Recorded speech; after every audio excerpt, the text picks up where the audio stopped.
안녕하세요. 동네병원 안의사 김원장입니다. 오랜만에 역대 최다 출연 게스트네요. 안녕하세요. 정신건강의학과 전문의 김선주입니다. 오늘의 주제는 잠입니다. 잠을 원래 조 원장님이랑 찍으려고 했었어요. 그랬는데 조 원장님 한사코 내가 못 자는 사람인데 이거를 내가 찍을 수 없다. 그래가지고 역시 전문가를 외신을 하고 또 다시 부탁을 드렸습니다. 김 원장님은 잠을 잘 주무세요? 저는 뭐 간혹 못 자는 날들이 있지만 잘 자는 편인 것 같아요. 고등학교 때부터 우리 충분하게 사실 못 자잖아요. 공부하다가 내가 자고 싶은 만큼 잘 못 잤잖아. 대학 때도 주기적인 시험. 그러다가 이제 또 병원 일이 시작이 되면은 당직이 뭐 계속 그 사이사이에 있기 때문에 아주 루틴한 이런 잠을 잘 수가 없어요. 그러다가 또 아기 낳죠. 아기 밤에 막 깨고 그러면 통잠이 정말 없었어요. 2-3시간 자고 깨고 뭐 그랬는데 이제 애들이 크니까 조금 저는 잘 자는 것 같아요.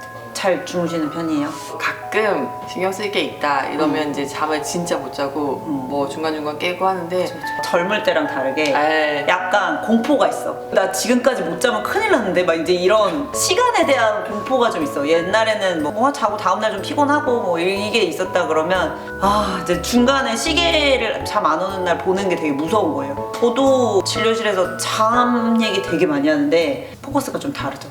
애기들 대부분 이제 감기 걸려온 친구들이 많으니까 밤에 잠은 잘 자나요? 밤기침은 어떤가요?를 진짜 많이 물어보는데 이 수면이 어느 정도냐에 따라서 다음날 애기도 컨디션이 다르고 이거랑 또 비례해서 엄마 아빠 컨디션도 또 다르고 계속 그러니까 잠은 너무 중요한 것 같아요. 잠이 광범위해서 소아과 범위 내에서의 수면 그리고 이제 성인의 수면 이렇게 나눠서 좀 생각을 하기로 했어요. 잘 못 자요. 자다가 깨요. 통잠을 자던 아이가 갑자기 못 자요. 뭐 하루에도 정말 수십 번 얘기를 하시거든요. 진짜 많이 듣는 질문이에요. 애기들 잘 자는 편이었어요? 큰 애랑 작은 애랑 또 많이 다르고요. 큰 애 키울 때는 너무 안 자서 나도 그랬어. 나 이제 운 적도 있어요 진짜. 진짜 괴롭죠. 네. 괴롭고 외로워. 맞아. 남들은 다 자는 시간에 창밖을 봐도 다 조용한데 이제 막 애가 못 자가지고 내가 이러고 있는 시간이 되게 힘든 시간이에요 사실. 저희도 첫째가 그렇게 못 잤어요. 너무 못 잤는데 이제 교과서적으로 아이가 좀 수면이 불안정할 수 있습니다 하는 그 경계를 보통 36개월 정도까지를 보거든요. 그래서 제가 이 얘기를 진짜 많이 해요. 36개월 전에 아이들이 뭐 중간에 잠이 깨고 뭐 하고 하는 거에 대해서는 특별히 뭐 어떤 건강상의 문제가 아니더라도 그럴 수 있는 부분이니까 너무 걱정을 하실 필요는 없다. 다만 36개월 지났는데도 너무 반복이 된다. 그러면 이제 다른 원인은 없는지 그런 것들을 좀 생각을 해봐야 되는 거죠. 저희 첫째는 36개월 경계에 맞춰서 잘 잤어요. 그 이후에는 괜찮았는데 그 후에 이제 동생이 태어날 때쯤 됐을 때 저의 딱 걱정이 와 3년을 또 못 자? 막 이 생각이 되게 컸었거든요. 근데 둘째는 좀 낫더라고요. 소아과 범위 내에서 또 수면 열심히 하시는 선생님들 이제 강의도 저도 막 들어보고 하면은 이제 이유가 사실은 뭐 여러 가지가 있을 수가 있어요. 나이마다 다른데 수면 교육이라는 거 들어보셨죠? 아 너무 많죠 시중에. 해보셨어요? 저는 포기했습니다. 그렇게 애 울리고 하는 거에 자신이 없어서. 그쵸. 네. 수면 교육이라는 거 저희보다 애기 엄마들이 더 많이 찾아보셨을 거예요. 저도 이번에 그걸 한번 다 정리를 하면서 너무 뜨끔한 거예요. 나는 이렇게 잘 못했으니까. 내가 이거를 가르칠 자격이 있나. 굉장히 중요한 포인트 중에 하나가 일관성이란 말이에요. 그거부터 못했어, 일관성. 왜냐면 그 당시 너무 바빴어요. 그래갖고 못 들어오는 날도 많고 내가 못 보는데 뭐 이거를 어떻게 일관성을 줄 수가 있어. 그래갖고 가장 큰 포인트 중에 하나가 눕혀서 재운다. 자꾸 안아서 사람 손에서 자지 않게 하고 눕혀서 스스로 잘 수 있게 한다는데 내가 눕혀놓으면 뭐 다음날 할머니가 다시 안아주시고 하니까 일관성이 진짜 없었어요. 그리고 양육자가 너무 많았어 우리 집은. 중요한 포인트는 뭐 아주 일정한 수면 의식을 자꾸 하려고 하는 거죠. 비슷한 시간에 몇 가지의 그런 수면 의식을 엮어서 뭐 목욕을 시키고 뭐 잠깐 놀아주고 책을 읽어준다든지 그런 식으로 계속 학습되게 그렇게 해서 아이가 그걸 받아들일 수 있게 하는 게 이제 수면 의식이고 제1의 원칙은 아이가 운다고 바로 안아주지 말고 그냥 엄마 있잖아 괜찮잖아 뭐 이제 요거를 좀 해주라는 거죠. 근데 1번부터 못했습니다. 그래서 그랬을까요? 뭐 하여튼 제이는 하여튼 정말 엄청났어요. 막 새벽에 깨기도 하고 그때 또 하지 말라는 짓을 저희가 다 했는데 다음날 서로 막 출근해야 되고 힘드니까 정말 안 되는 날은 막 차에서 한 바퀴 돌려갖고 재워가지고 다시 눕히기도 하고. 난 운전이 그때 늘었는데. 그렇군요. 그래서 이상하게 애들이 차에서는 잘 자요. 네. 다 이렇게 키우긴 했는데 저희가 가운을 벗고 하는 얘기고 가운을 입고는 그렇게 말씀을 못 드리고 스스로 자는 법을 가르쳐라가 제 1의 원칙이에요. 되게 힘든 거 중에 하나가 이제 돌전이라고 하면 먹으면서 자지 않게.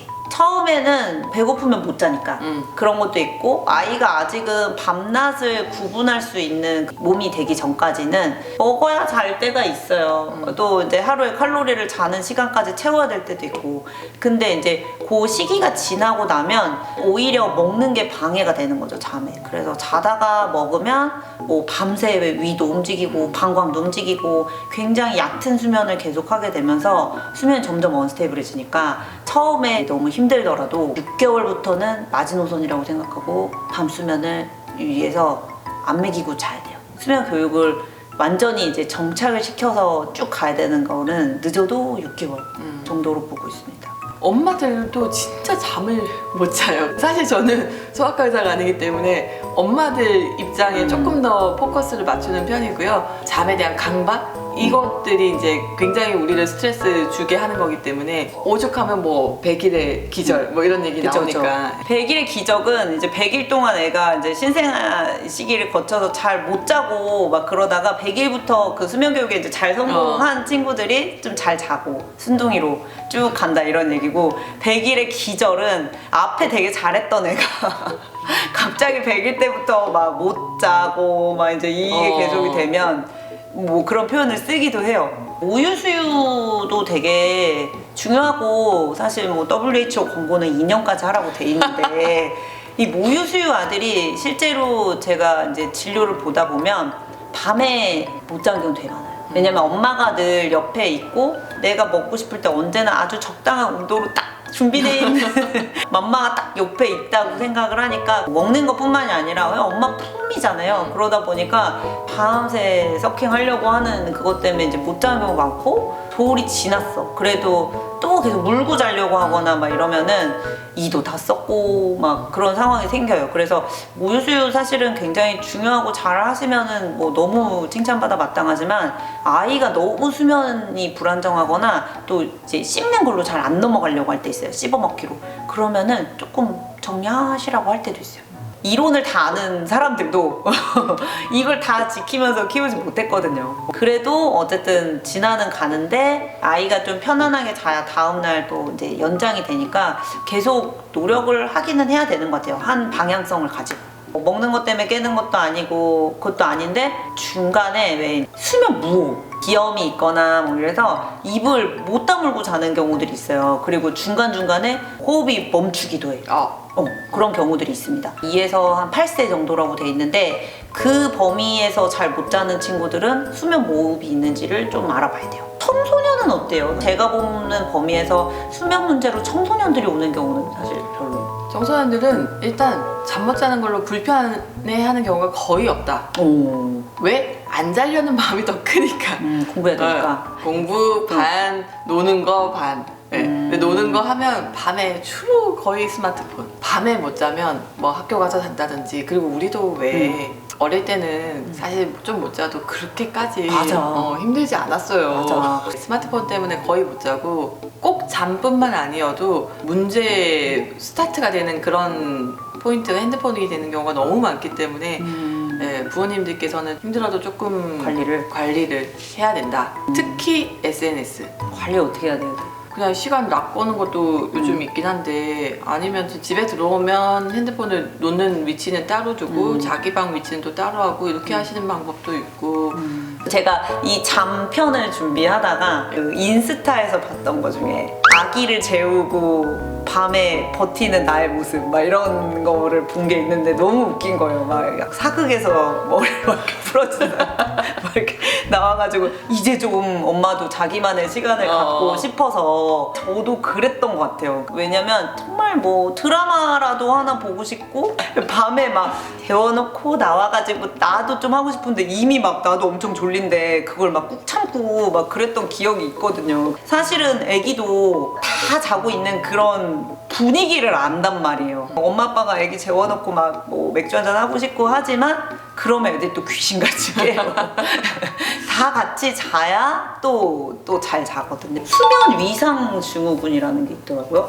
약간 사람마다 이게 주기가 좀 다른 사람들이 있대요. 우리가 이제 24시간 주기로 이제 설정이 돼서 뭐 밤과 낮을 구분하고 이렇게 되는 게 이제 가장 편하다 그러면은 그게 조금 더 긴 사람들이 있는 거지. 그러면은 조금씩 밀린대요. 맞아요. 그런 사람 있고 주기적으로 자꾸 밀리는 사람도 있고 롱 슬리퍼도 있고 숏 슬리퍼도 있고 애들 중에서도 방학만 되면 보란 듯이 날밤 새는 애들 아침형 인간, 그치, 저녁형 그치. 인간 이게 분명히 있긴 있는 것 같아요. 있긴 있어. 나는 아침형 일단 저녁에는 잘 놀으라 그래도 못 놀았어. 공부도 분명히 할 분량이 조금 있는데도 그 약간 맹해지는 그 시간이 되면 아무리 봐도 다음날 기억이 안 나가지고 차라리 그러면 저는 좀 자고 아침에 일찍 일어나서 더 했던 것 같거든요.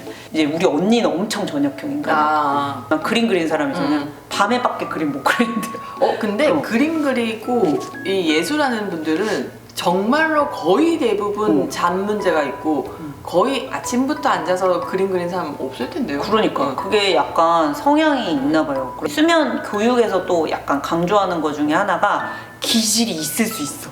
근데 이제 이거를 막 너무 무시하는 거지. 얘는 10시 전에는 자는 게 힘든데 막 얘를 7시부터 계속 재우려고 그런단 말이야. 그러면 이제 이거는 막 부모도 괴롭고 왜 나가냐 이제 다시 집어오고 막 이러니까 그런 거라 그런 기질을 가지고 있는 걸 어느 정도 인정한 범위 내에서 조금씩 당기는 거죠. 뭐 한 15분, 30분 정도. 맞아요. 네. 1시간 단위, 뭐 2시간 단위 이렇게 하는 거는 너무너무 힘들고 애도 힘들고 엄마도 힘들고 그리고 기본적으로 잠이 적은 애들이 있어요. 그치. 네. 그리고 그 다음날도 너무 쌩쌩해. 아침에도 너무 일찍 일어나고 그런 애들은 뭐 어쩔 수 없는 부분이 있고 잠이 늘어지게 오는 애들은 못 자게 자꾸 하는 것도 좀 그런 거 맞춰서 하는 겁니다. 그래요. 이제 한 3돌 정도부터는 낮잠 안 자고도 애들이 이제 잘 지낼 수 있는 시기라고 하는데 저희도 둘째는 아직도 낮잠 자고 싶어요. 보통 어린이집 4살 갈 때 재우려고 해도 너무 안 잔다. 어린이집에서 자꾸 자는 애들 괴롭힌다. 뭐 이런 얘기를 한다거나 그런 애들이 있는데 ADHD 성향이 있는 애들은 낮잠 거의 못 자고요.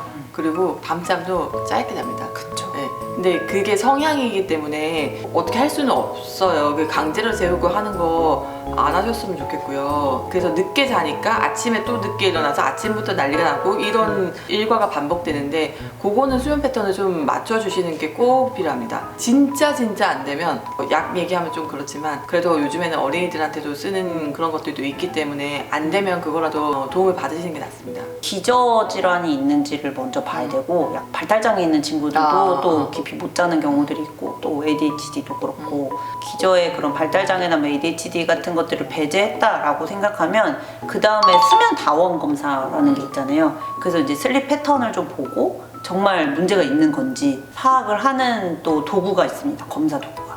그런 거를 이용하는 방법도 있고요. 나이마다 고민해야 되는 게 좀 달라요. 그리고 잠에 대해서 제가 질문을 받는 거는 초등학교만 들어가도 잘 안 받죠. 거의 다 취학 전에 아이들을 대부분 고민하시는 거고 그 이후의 친구들은 그 문제가 있을 때 다른 게 같이 맞물려 있는 경우들이 많으니까 다른 과로 더 가게 되는 것 같아요. 애기들 중에서 자다가 소리 지르고 자다가 막 이렇게 악소리 내고 막 이런 것들이 흔히 있는데 어쩔 수 없는 부분이 있는 게요.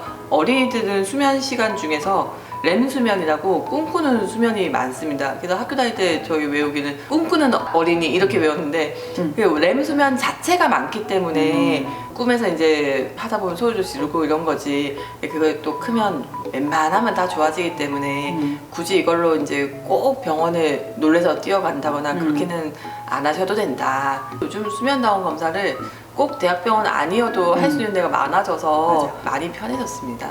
밤 수면이 정말 사람답게 좀 길어지는 시기는 생후 6개월부터고요. 생후 한 18개월 정도면은 낮잠을 한번 자고 밤에 한 10시간에서 12시간 정도 잔다고 돼 있고 3에서 5세는 이제 낮잠이 좀 없어지는 시기. 안 자고 밤에 10시간에서 12시간 정도라고 보는 게 좋을 것 같아요. 6세에서 12세, 거의 초등학생이죠. 10시간에서 11시간 정도 자라고 돼 있는데 그 정도 못 자. 왜냐면 학교 숙제하고 다음날 뭐 하려 그러면은 되게 빠듯해요. 그리고 이제 진짜 황당한 건 12세에서 18세인데 9시간에서 9시간 반 정도 자라고 돼 있거든요. 잘 수 있겠냐? 옛날에 학교 다닐 때도 그 정도 못 잤어. 그러니까 쉽지 않아. 그러니까 이론적인 얘기고 이제 너무 안 자면은 안 클까봐 걱정을 막 하잖아요. 근데 이제 그때쯤 되면은 성장은 거의 끝났기 때문에 그때는 공부를 하렴.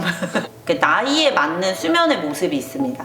그렇기 때문에 너무 걱정을 많이 하실 필요도 없고 시간이 지나면 해결이 되는 부분들도 있고요. 그때마다의 어떤 엄마 아빠가 가져야 하는 스탠스도 조금씩 달라질 수 있어요. 그렇다고 너무 간과하지도 말라. 왜냐하면 검사가 어려운 것도 아니고 하기 때문에 꼭 대학병원이 아니더라도 수면을 볼 수 있는 병원들이 또 많아졌어요. 그래서 정말 내가 보기에 이상하다, 이제 여태까지 얘기했던 그런 자연스러운 흐름은 아닌 것 같다 라고 할 때는 병원에 방문하셔서 같이 상의하시면 좋을 것 같습니다.